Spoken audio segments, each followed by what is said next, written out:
Marjorie is the queen. You are not the queen, because you're not married to the king. I do appreciate these things can get a bit confusing in your family. How do you completely wreck someone without raising your voice, drawing a sword, or breaking a single law? In Westeros, power usually looks like violence. Disrespect the wrong person, lose your head. Challenge the throne, watch your castle burn. But in Season 6, Episode 3, we get something way scarier than a sword fight. Cersei's just survived the walk of shame. She's furious and humiliated, dead set on grabbing her throne back. So she marches into the small council chamber with the Lord Commander of the King's Guard on one side and an 8-foot undead killing machine on the other. Her plan? Scare the government back into line. Instead, the government just unplugs her. Today, we are breaking down that scene line by line, the psychology of getting silently frozen out, the tragic book lore on Kevan Lannister nobody talks about, and why bringing a zombie to a board meeting was the dumbest move of Cersei's life. Cersei armed the Faith militant, thinking she could control them. Huge mistake. It blew up in her face. She got stripped naked and paraded through the streets. Meanwhile, her uncle Kevan, Tywin's right-hand man for 40 years, rolled back into King's Landing, stabilised the economy, allied with the Tyrells, and started cleaning up her mess. Cersei's stuck in a weird headspace. She still feels like the queen, but legally, she's just the king's disregarded mother, and disgraced. Waiting on a criminal trial, she refuses to accept the demotion. So, she storms the small council to force her way back into the story. She thinks she's showing strength. She has no idea she's about to walk into the meat grinder. Before Cersei even shows up, we get Grand Maester Pycelle whining to management about Qyburn, a guy who literally kicked out of the Citadel for going too far. Tell them he's arrogant and dangerous. You don't get thrown out of the Citadel without good reason.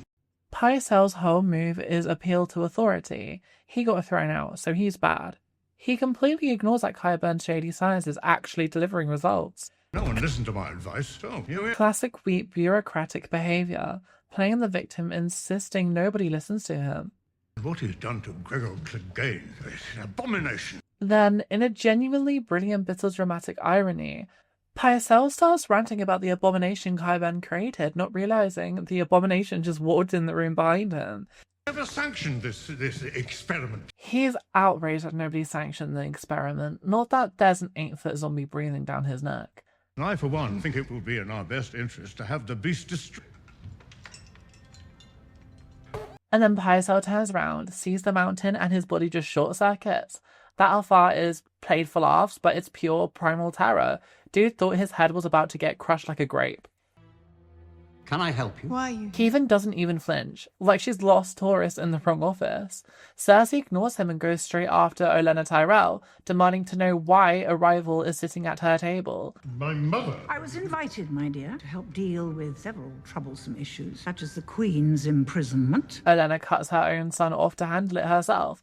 I was invited, my dear, to help deal with several troublesome issues, such as the queen's imprisonment. Translation, you weren't invited, and also remember the disaster you caused? Cersei immediately makes it about herself. Thank you for bringing it up. It's well past time we address the abuses I endure. This is peak narcissistic entitlement.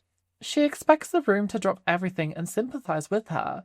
Olenna doesn't. She goes for the throat. Marjorie is the queen. You are not the queen, because you're not married to the king. That's the constitutional reality landing like a truck. Then she twists the knife with a line about things. I do appreciate these things can get a bit confusing in your family. In Cersei's family, a direct shot at the incest delivered in the middle of a business meeting, with zero fear of the giant zombie standing right there. Jaime tries to force a legal loophole. He's Lord Commander of the King's Guard, so he has a seat. And he drags Cersei in with him. Maester Pycelle, would you sanction that statement? Pycelle waffles instead of picking a side. Jaime moves the chairs and sits down anyway. Well, I would say Sir Gerald Hightower had a seat on the Mad King's Council. Of course, that was the Mad King. King Robert saw things differently. They think they've won. They're at the table.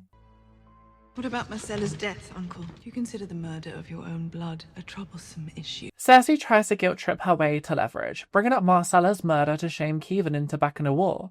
Jaime backs her with the intel on the Sand Snakes taking Dawn. The same women who murdered Marcella have overthrown House Martell and taken control of Dawn. They demand the family fall in line, and then Cersei plays what she thinks is her trump card. Seeing as you cannot make us leave, we best get on with it. So in translation, I brought a monster, so you have no choice. She thinks it's a checkmate.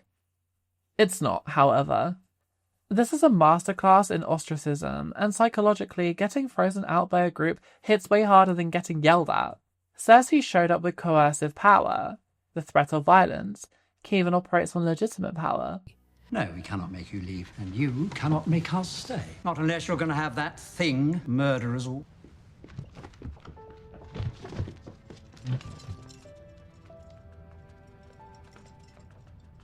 The law, and he simply refuses to play her game.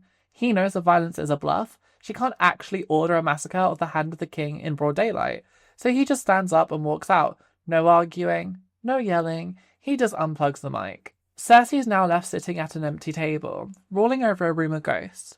She won the chairs, she lost the government. In the show, Kevan's kind of a background character who dies when Cersei blows up the Sept, but in A Dance with Dragons, his story gets way more tragic.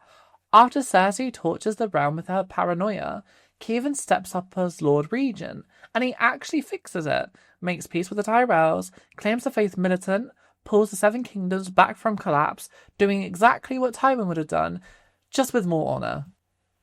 And that competence is what gets him killed. Varys shoots him with a crossbow and tells him flat out.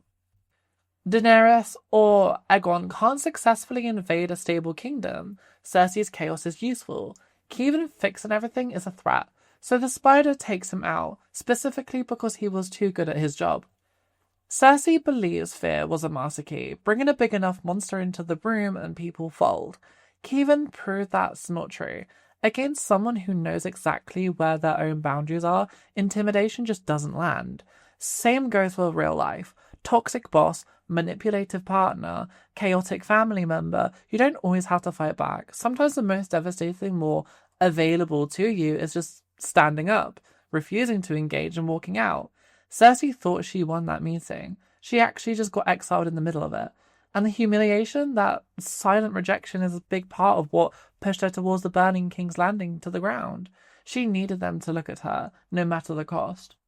So, was Kevan's walkout a genius power move, or did he seriously underestimate what a cornered narcissist is capable of?